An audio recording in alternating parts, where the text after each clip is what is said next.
ओम शांति। आज महावाक्य 5/3/2021। मधुर संतान माने जेपरी बाप दादा उभय निरहंकारी एवं देही अभिमानी अटंती सेपरी फॉलो फादर कर अर्थात निजर पिता को अनुकरण कर, तेबे सर्वदा उन्नति होई चलिब। प्रश्न, उच्चपद पाइबा पाई केउं कथा प्रति सावधान रहिबा जरूरी अटे? उत्तर, उच्चपद पाइबाकु हेले ध्यान रख जे मन द्वारा मध्य काहाकू मो द्वारा दुख न मिलू, कौनसी भी परिस्थिति रे क्रोध न आसू। बाबांकर संतान होई बाबांक कार्य बा एही रुद्र यज्ञ रे विघ्न रूप हेबार नाही। जदि के मुहरे केवल बाबा बाबा कही चलीथिबो किंतु चालीचलन राजकीय होई नथिबो, तेबे उच्च पद मिली पारिबो नाही। ओम शांति। पिलामाने भल भावरे जानिछंती जे बाबांक ठारू वर्षा निश्चित मिलिबो, किंतु किपरि? श्रीमत आधार रे बाबा बुझाउछंती। एकमात्र गीता शास्त्र रे ही श्रीमत भगवानुवाच रहिछि। भगवान तो समस्तंकर पिता अटंती। श्रीमत भगवानुवाच, तेबे निश्चित भावरे भगवान आसी तुम मानकु श्रेष्ठ करिथिबे, सेतिपई तो तांकर महिमा रहिछि। श्रीमत भगवत गीता अर्थात श्रीमत भगवानुवाच। भगवान तो निश्चय उच्चरु उच्च अटंती। श्रीमत मध्य सेही गोटिए जहाँकि शास्त्र रे गायन करा जाउछि, आउ कोनोसी शास्त्र रे श्रीमत भगवानुवाच नाही। श्रीमत काहार हेबा उचित जे एहाको मध्य बुझी पारु नाहांती, सेतिरे भूल काहींकी होइछि? एकथा मध्य बाबा आसी बुझाइछंती जे जेउ समयरु रावण राज्य आरंभ होइछि सेही समयरु रावणर मतरे चालुछंती। प्रथमे सबुठारु बड़ भूल एही रावण मतधारी माने करिछंती। समस्तंको जेपरी रावणर चापुड़ा लागुछि। जेपरी कुहा जाउछि जे शंकर प्रेरक जहाँकर प्रेरणारे पोमा तैयारी हेउछि, सेहीपरि पांच विकार रूपी रावण मनुष्य को पतित करिबारे प्रेरक होइछि। सेथिपई तो डाकुछंती, हे पतित पावन आस। तेणु पतित पावन केवल जणे हेले ना, एथिरो सिद्ध हेउछि जे पतित जणे करुछि एवं पावन अन्य जणे करुछंती। उभय जणे होई परिबे नाही। एही कथा तुमे ही बुझिछ। पुरुषार्थर क्रम अनुसारे एपरि भावना जे समस्तंकर निश्चय अछि, समस्ते क्रमान्वय अछंती। जेते निश्चय थाए सेते खुशी बढ़ी थाए। तेणु बाबांक मतरे चलिबाकू हेबो। श्रीमत आधार रे आमको एही स्वराज्य पद पाइबाकू हेबो। मनुष्यर देवता हेबारे डेरी लागू नाही। तुमे पुरुषार्थ करुछ, मम्मा बाबांको अनुकरण करुछ, जेपरि सेमाने निज समान करिबार सेवा करुछंती। तुमे मध्य जानिछ आमे केउ सेवा करुछु एवं मम्मा बाबा केउ सेवा करुछंती। बाबा बुझाउछंती शिव बाबा एवं ब्रह्मा बाबा उभय एकत्र अछंती। तेणु बुझिबा दरकार जे सी सबुठारु निकटरे अछंती। एहांकर ही संपूर्ण रूपे सूक्ष्म लोकरे देखुछंती। तेणु निश्चय ये तीक्ष्ण होइथिबे। तेणु बाबा जेपरि निरहंकारी एवं देही अभिमानी अटंती, सेहीपरि दादा मध्य निरहंकारी अटंती। कहउछंती शिव बाबा ही बुझाउछंती। मुरली चलिबा समय बाबा निजे कहउछंती जे शिव बाबा एहांक द्वारा सुनाउछंती। तेबे एही ब्रह्मा मध्य निश्चित शुणुथिबे। जदि ये निजे न शुणी अन्य माननको न शुणाइबे, तेबे उच्चपद किपरि पाइबे? किंतु निजर देह अभिमान छाड़ी कहउछंती जे एहीपरि भाव जे शिव बाबा ही शुणाउछंती। आमे पुरुषार्थ करि चलिछु, शिव बाबा ही बुझाउछंती। ये तो निजर पतित अवस्था को अतिक्रम करि सारिछंती। मम्मा तो कुमारी थिले, तेणु मम्मा उच्च को चली गले।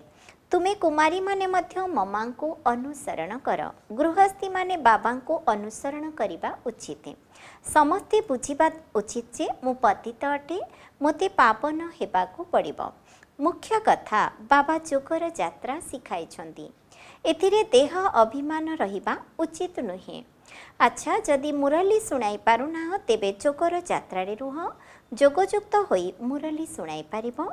ଯଦି ବାବାଙ୍କୁ ଭୁଲିଗଲ ତେବେ ମଧ୍ୟ ଚିନ୍ତା ନାହିଁ, ମୁରଲି ଚଲାଇ ପୁଣି ଯୋଗଯାତ୍ରାରେ ଲାଗିଯାଅ, କାହିଁକି ନା ତାହା ବାଣୀରୁ ଉର୍ଦ୍ଧ୍ୱ ବାନପ୍ରସ୍ଥ ଅବସ୍ଥା ଅଟେ। ମୂଳ କଥା ହେଲା ଦେହୀ ଅଭିମାନୀ ହୋଇ ବାବାଙ୍କୁ ଏବଂ ଚକ୍ରକୁ ମନେ ପକାଇ ଚାଲ, କାହାକୁ ହେଲେ ଦୁଃଖ ଦିଅ ନାହିଁ। ସମସ୍ତେ ଗୋଟିଏ କଥା ବୁଝାଅ ଯେ ବାବାଙ୍କୁ ମନେ ପକାଅ, ଏହା ହେଉଛି ଯୋଗର ଯାତ୍ରା। ମନୁଷ୍ୟ ମରିଗଲେ କହନ୍ତି ସ୍ୱର୍ଗକୁ ଗଲା। ଅଜ୍ଞାନ କାଳରେ କେହି ସ୍ୱର୍ଗକୁ ମନେ ପକାନ୍ତି ନାହିଁ, କାରଣ ସ୍ୱର୍ଗକୁ ମନେ ପକାଇବା ଅର୍ଥ ଏହି ଦୁନିଆରୁ ମରିଯିବା। ଏମିତି ବି ତ କେହି ସ୍ୱର୍ଗକୁ ମନେ ପକାଉ ନାହାନ୍ତି। ଏବେ ତୁମେ ଜାଣୁଛ ଯେ ଆମକୁ ଘରକୁ ଫେରିବାକୁ ହେବ। ବାବା କହୁଛନ୍ତି ତୁମେ ଯେତେ ମୋତେ ମନେ ପକାଇବ ସେତେ ଖୁସିର ନିଶା ଚଢ଼ିବ, ବର୍ଷା ମନେ ରହିବ ଏବଂ ହର୍ଷିତ ମଧ୍ୟ ରହିବ। କିନ୍ତୁ ବାବାଙ୍କୁ ମନେ ନ ପକାଇବା ଦ୍ୱାରା ଦ୍ୱନ୍ଦ୍ୱରେ ପଡ଼ୁଛନ୍ତି, ଶ୍ୱାସରୁଦ୍ଧ ହୋଇଯାଉଛନ୍ତି। ସେଥିପାଇଁ ଏତେ ସମୟ ସ୍ମୃତିରେ ରହିପାରିବେ ନାହିଁ। ବାବା ପ୍ରେମିକ ପ୍ରେମିକାଙ୍କର ଉଦାହରଣ ଦେଇ କହୁଛନ୍ତି, ଯଦିଓ ପ୍ରେମିକ କର୍ମଧନ୍ଦା କରିଥାଏ ଆଉ ପ୍ରେମିକା ଚରଖା ଚଲାଉଥାଏ, ତଥାପି ତା ସମ୍ମୁଖରେ ପ୍ରେମିକ କିମ୍ବା ପ୍ରେମିକାର ଛବି ପଳାଇ ଆସେ।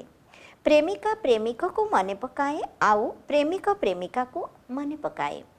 ଏଠାରେ ତ ତୁମକୁ ଏକମାତ୍ର ବାବାଙ୍କୁ ମନେ ପକାଇବାକୁ ହେବ। ବାବାଙ୍କର ତ ତୁମକୁ ମନେ ପକାଇବାର ନାହିଁ। ବାବା ସମସ୍ତଙ୍କର ପ୍ରେମିକ ଅଟନ୍ତି। ତୁମେ ଲେଖୁଛ ଯେ ବାବା ଆପଣ ଆମକୁ ମନେ ପକାଉଛନ୍ତି। ଆରେ ଯିଏ ସମସ୍ତଙ୍କର ପ୍ରେମିକ ଅଟନ୍ତି ସେ ପୁଣି ସବୁ ପ୍ରେମିକାମାନଙ୍କୁ କାହିଁକି ମନେ ପକାଇବେ? ଏଭଳି ହୋଇପାରିବ ନାହିଁ। ସେ ହେଉଛନ୍ତି ସମସ୍ତଙ୍କର ପ୍ରେମିକ, ସିଏ କାହାର ପ୍ରେମିକା ହୋଇପାରିବେ ନାହିଁ। ତୁମକୁ ହିଁ ତାଙ୍କୁ ମନେ ପକାଇବାକୁ ହେବ। ତୁମ ପ୍ରତ୍ୟେକଙ୍କୁ ସେହି ଏକମାତ୍ର ପ୍ରେମିକଙ୍କର ପ୍ରେମିକା ହେବାକୁ ପଡ଼ିବ। ଯଦି ସେ ପ୍ରେମିକା ହୁଅନ୍ତି ତେବେ କେତେ ଜଣଙ୍କୁ ମନେ ପକାଇବେ? ଏଭଳି ତ ହୋଇପାରିବ ନାହିଁ। କହନ୍ତି ମୋ ଉପରେ ପାପର ବୋଝ ନାହିଁ, ତେଣୁ କାହିଁକି କାହାକୁ ମନେ ପକାଇବି? କିନ୍ତୁ ତୁମ ଉପରେ ପାପର ବହୁତ ବୋଝ ଅଛି। ବାବାଙ୍କୁ ମନେ ନ ପକାଇଲେ ପାପର ବୋଝ ଓହ୍ଲାଇବ ନାହିଁ। ବାକି ମୁଁ କାହିଁକି କାହାକୁ ମନେ ପକାଇବି? ତୁମେ ଆତ୍ମାମାନେ ହିଁ ମୋତେ ମନେ ପକାଉଛ। ତେବେ ଯେତେ ମନେ ପକାଇବ ସେତେ ପୁଣ୍ୟ ଆତ୍ମା ହେବ ଏବଂ ପାପ କଟି ଚାଲିବ। ଏହା ବହୁତ ଉଚ୍ଚ ଲକ୍ଷ୍ୟ ଅଟେ। ଦେହୀ ଅଭିମାନୀ ହେବାରେ ହିଁ ମେହନତ ରହିଛି। ଏହି ସମସ୍ତ ଜ୍ଞାନ ତୁମକୁ ମିଳୁଛି। ତୁମେ ପୁରୁଷାର୍ଥର କ୍ରମାନୁସାରେ ତ୍ରିକାଳଦର୍ଶୀ ହୋଇଛ, ତେଣୁ ସାରା ଚକ୍ରର ଜ୍ଞାନ ତୁମ ବୁଦ୍ଧିରେ ରହିବା ଉଚିତ। ବାବା ବୁଝାଉଛନ୍ତି ତୁମେ ଲାଇଟ୍ ହାଉସ୍ ଅର୍ଥାତ୍ ବତୀଘର ହୋଇ ରାସ୍ତା ସମସ୍ତଙ୍କୁ ଦେଖାଉଛ, ପ୍ରତ୍ୟେକଙ୍କୁ ଶାନ୍ତିଧାମ ଓ ସୁଖଧାମର ରାସ୍ତା ବତାଉଛ। ଏବେ ତୁମେମାନେ ସବୁ ନୂଆ କଥା ଶୁଣୁଛ। ଜାଣିଛ ଯେ ବାସ୍ତବରେ ଆମେ ଆତ୍ମାମାନେ ଶାନ୍ତିଧାମ ନିବାସୀ ଅଟୁ। ଏଠାକୁ ଅଭିନୟ କରିବାକୁ ଆସିଛୁ। ଆମେ ସମସ୍ତେ ଅଭିନେତା ଅଟୁ। ଏହି ଚିନ୍ତନ ବୁଦ୍ଧିରେ ରହିଲେ ମସ୍ତି ଚଢ଼ିଯିବ। ବାବା ବୁଝାଉଛନ୍ତି ଯେ ଆଦିରୁ ଅନ୍ତ ପର୍ଯ୍ୟନ୍ତ ତୁମର ପାଠ ରହିଛି। ଏବେ ନିଶ୍ଚିତ ଭାବରେ କର୍ମାତୀତ ଅବସ୍ଥାକୁ ଯିବାକୁ ହେବ, ପୁଣି ସ୍ୱର୍ଣ୍ଣିମ ଯୁଗକୁ ଆସିବାକୁ ହେବ। ଏହି ନିଶାରେ ରହି ନିଜର କଲ୍ୟାଣ କରିବାକୁ ହେବ। କେବଳ ପଣ୍ଡିତ ହୁଅ ନାହିଁ, ଅନ୍ୟକୁ ଶିଖାଇ ଯଦି ନିଜେ ସେହି ଅବସ୍ଥାରେ ନ ରହିବ ତେବେ ପ୍ରଭାବ ପଡ଼ିବ ନାହିଁ। ତେଣୁ ନିଜେ ମଧ୍ୟ ପୁରୁଷାର୍ଥ କରିବା ଉଚିତ।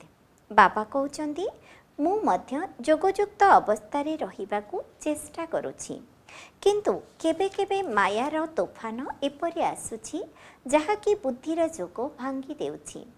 ବହୁତ ସନ୍ତାନ ଚାଟ୍ ପଠାଇ ଦେଉଛନ୍ତି। ଆଶ୍ଚର୍ଯ୍ୟ ଲାଗୁଛି ଯେ ଇଏ ତ ମୋ ଠାରୁ ମଧ୍ୟ ତୀକ୍ଷ୍ଣ ଅଟନ୍ତି।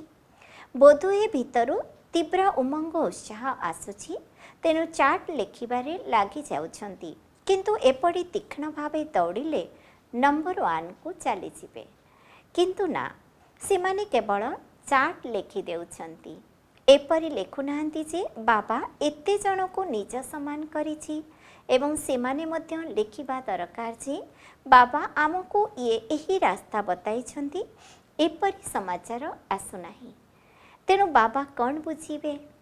केवल चाट पठाइबा द्वारा काम चलिब नाही। निज समान मध्य करिबाकु हेबो। रूप एवं बसंत अर्थात ज्ञानी एवं जोगी उभय हेबाकु पड़िबो। ब्रह्मा बाबांकु नचेत ब्रह्मा बाबांक समान होई पारिबे नाही। रूप एवं बसंत मध्य संपूर्ण भावे हेबाकु पड़िबो। एथिरे ही मेहनत रहिछि। किंतु अनेकंकु सत्यानाश देह अभिमान सत्यानाश करि देउछि। रावण देही अभिमानी करि देउछि। एबे तुमे देही अभिमानी हेउछ।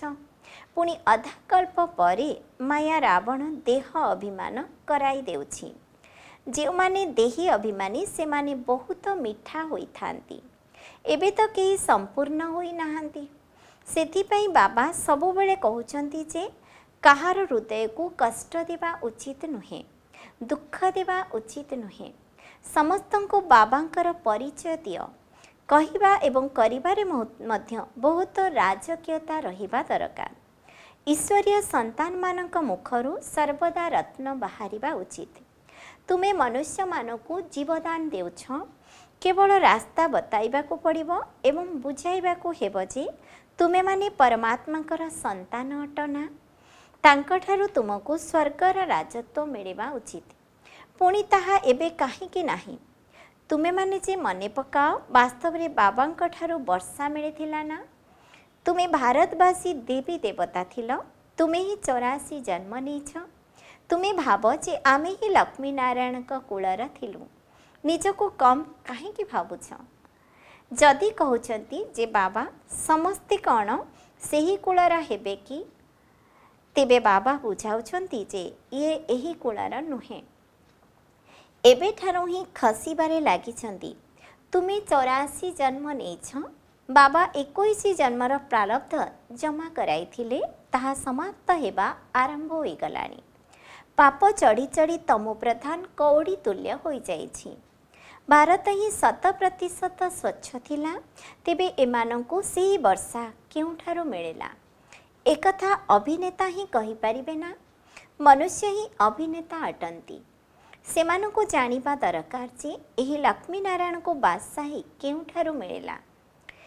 केते भल भल पॉइंट्स रहिछि। तेबे निश्चय भावरे पूर्व जन्मरे सेमाने एही राज्य भाग्य प्राप्त करिथिबे। बाबा ही पतित पावन अटंती। बाबा कहउचंती मु तुमको कर्म अकर्म और विकर्मर गति बुझाउछि। रावण राज्य रे मनुष्यर कर्म विकर्म होई जाइछि। सत्यजुगरे तुमर कर्म अकर्म हेब। ताहा हेला दैवी सृष्टि। जेहेतु मु सृष्टिर रचयिता तेणु निश्चित भावरे मोते संगम जुगरे आसिबाकु पड़ुछि। एहा हेउछि रावण राज्य। ताहा ईश्वरीय राज्य जहाकि निजे ईश्वर एबे स्थापना करुछंती। तुमे सबु ईश्वरंकर संतान। एबे तुमे माने तांकठारु वर्षा प्राप्त करुछ। भारतवासी ही साहुकार थिले। एबे देवालिया होई जाइछंती। एहा पूर्व प्रस्तुत ड्रामा। एथिरे फरक होई पारिबो नाही। समस्त धर्मर निजस्व वृक्ष रहिछि। भिन्न भिन्न धर्म सबु रहिछि। किंतु देवता धर्मर आत्मा माने ही पुनर्बार देवता धर्म रे आसीबे। ख्रीष्ट धर्मावलंबी माने निज धर्म रे खुशी अछंती। से माने अन्य मानंकु मध्य निज धर्म को टाणी नहीं जाउछंती। भारतवासी निज धर्म को भूली जिबा कारणरू सेही धर्म को भल भाबे चाली जाउछंती। विदेश को चाकरी पई केते जाउछंती काहेकि ना सेठारे बहुत पैसा मिली थाए। एही ड्रामा बहुत विचित्र। किंतु एहाकू बुझिबा पई बुद्धि भल हेबा दरकार। विचार सागर मंथन करिबा द्वारा सबकिछि बुद्धि रे आसी जाए। यह अनादि पूर्व प्रस्तुत ड्रामा अटे। अन्य मानकु मध्य निज समान सदा सुखी करिबाकु हेबो। तुमर धंदा हेउछि पतितरु पावन करिबा। बाबांकर जो धंदा तुमर मध्य सेही धंदा हेबा उचित। तुमर मुख सर्वदा देवता मानक सदृश खुशी रे हर्षित रहिबा उचित। तुमे जानुछ जे आमे माने विश्वर मालिक हेबाकु जाउछु। तुमे माने मोर बहुत स्नेही संतान अट, तेणु क्रोध उपरे बहुत जत्नशील हेबाकु पड़िबो। बाबा आसीचंती पिलामानंकु सुखर वर्षा देबा पाई, तेणु स्वर्गर रास्ता समस्तंकु बताइबाकु पड़िबो। बाबा सुखकर्ता दुःखहर्ता अटंती, तेणु तुमको मध्य सुखकर्ता हेबाकु पड़िबो। काहाको हेले दुःख देबार नुहे। जदि अन्यमानकु दुःख देब तेबे तुमर दंड 100 गुणा बढ़ीजिब। केही हेले दंडरू मुक्त होई परिबे नाही। पिलामानंक पाई तो स्वतंत्र रूपे धर्मराजपुरी रे कचेरी बसिब। बाबा कहउचंती जदि तुमे माने विघ्न पकाइब तेबे बहुत दंड पाइब। कल्प कल्पांतर तुमे साक्षात्कार करिब जे अमुक एपरी हेब। आगरु जेतेबेले देखिथिले जे तेबे बाबा सुनाइबा पाई मना करुथिले। अंतिम समय रे सब किछि जना पड़ी जिवो। आगको गले बहुत साक्षात्कार हेब, वृद्धि तो होई चलिबो। आबो पर्यंत धाड़ी लागी जिवो। बाबांक सहित केही मिसी पारिबे नाही। कहिबे अहो प्रभु तुम लीला। एहार मध्य गायन रहिछि ना। विद्वान पंडित आदि मध्य पछरे आसिबे, तांको सिंहासन मध्य दोहलिब। तुमे तो बहुत खुशी रे रहिब। अच्छा, धारणा पाई मुख्य सारांश। 1 नंबर, बाणी रे एवं कर्म रे बहुत राजकीय हेबाकु पड़िबो। मुखरु सर्वदा रत्न बाहर करिबा उचित। निज समान करिबार सेवा करिबाकु हेबो, काहार हृदय को दुखी करिबार नाही। 2 नंबर, क्रोध विकार उपरे बहुत ध्यान देबाकु हेबो। निजर मुख देवता मानंक भଳି सर्वदा हर्षित रखिबाकु हेबो। निजको ज्ञान बल एवं जोग बल द्वारा देवता करिबाकु हेबो। वरदान, सर्वदा पश्चाताप ठारू ऊर्ध्वरे रही प्राप्ति स्वरूप स्थितिर अनुभव करुथिबा सद्बुद्धिवान आत्मा हुआ। जो पिलामाने बाबा को निजर जीवनर नौका को अर्पण करी मुँह पणिया को समाप्त करि दियंती, श्रीमतरे मनमत मिश्रण करती नहीं, सेमाने सर्वदा पश्चाताप ठारू ऊर्ध्वरे रही प्राप्ति स्वरूप स्मृतिर अनुभव करिथांती। सेही मानकु ही सद्बुद्धिवान कुहाଯାଏ।